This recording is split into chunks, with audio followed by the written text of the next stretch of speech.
आज 8 नवंबर है।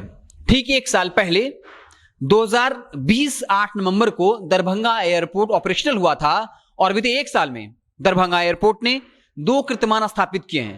पहला कीर्तिमान यह है, रीजनल कनेक्टिविटी स्कीम के तहत 63 एयरपोर्ट में दरभंगा एयरपोर्ट यात्रियों की संख्या के मामले में सबसे शीर्ष पर है। इसके अलावा कमाई के मामले में भी दरभंगा एयरपोर्ट सबसे पहले स्थान पर है। तो इस तरीके से बीते एक साल में दरभंगा एयरपोर्ट ने बाकायदा एक कीर्तिमान बनाया है, एक रिकॉर्ड बनाया है। आपको बता दें कि यह मिथिलांचल के इलाके में आता है दरभंगा। इसके अलावा बता दें कि चाहे वो सीतामढ़ी हो, शिवहर हो, मधुबनी हो, दरभंगा हो, मुजफ्फरपुर हो, वैशाली हो, ये सभी जिले हैं मिथिलांचल में आते हैं। और बीजेपी की नजर जो है इन मिथिलांचल के इलाकों में है, क्योंकि यहाँ के वोटर बीजेपी के परंपरागत वोटर माने जाते हैं। और 2020 में जब विधानसभा चुनाव हुआ तो इन इलाकों में 60 विधानसभा की सीटें हैं, जिस पर 40 विधानसभा सीटों पर सीधे तौर पर एनडीए का कब्जा रहा।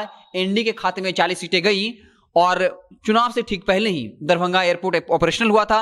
वहां एम्स बनाने की बात हो रही है। तो बीजेपी की नजर जो है वो मिथिलांचल पर टिकी हुई है, क्योंकि वो बीजेपी का गढ़ माना जाता है। और 2020 के विधानसभा चुनाव में साफ तौर पे साफ स्पष्ट हो गया था। आपको बता दें कि पिछले 11 महीने में दरभंगा एयरपोर्ट पर 4,60,000 लोग जो है वो उतरे हैं या वहां से फिर अलग अलग शहरों के लिए उड़ान भरे हैं। रोज 2,000 से 2,200 लोगों का आना जाना लगा रहता है। आपको बता दें कि इस एयरपोर्ट से नॉर्थ बिहार, उत्तर बिहार के 18 जिलों के साथ साथ नेपाल के यात्रियों को सुविधा हुई है। इसके अलावा नीतीश सरकार भी अब इसको लेकर कोशिश कर रही है।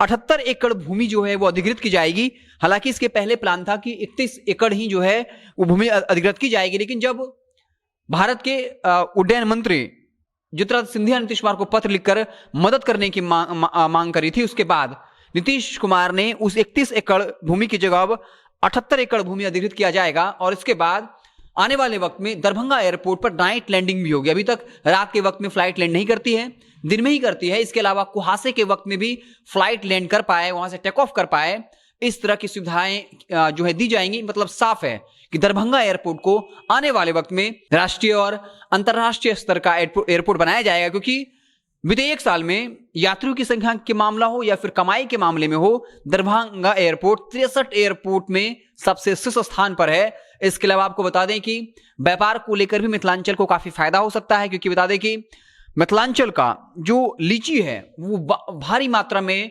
मिथिलांचल से बाहर के शहरों में गया है। महानगरों में दिल्ली, बेंगलुरु, हैदराबाद जैसे शहरों में गया है। वहीं साउथ से रोज 3 से 4 टन धनिया जो है वो मिथिलांचल पहुंच रहा है। आने वाले वक्त में चाहे वो लीची हो, मखाना हो, मछली हो, पान हो, इन तमाम चीजें जो हैं वो फ्लाइट के जरिए बड़े बड़े महानगरों में भेजी जाएंगी, जिससे मिथिलांचल में व्यापार का विकास होगा, वहां की इकोनॉमी मजबूत होगी।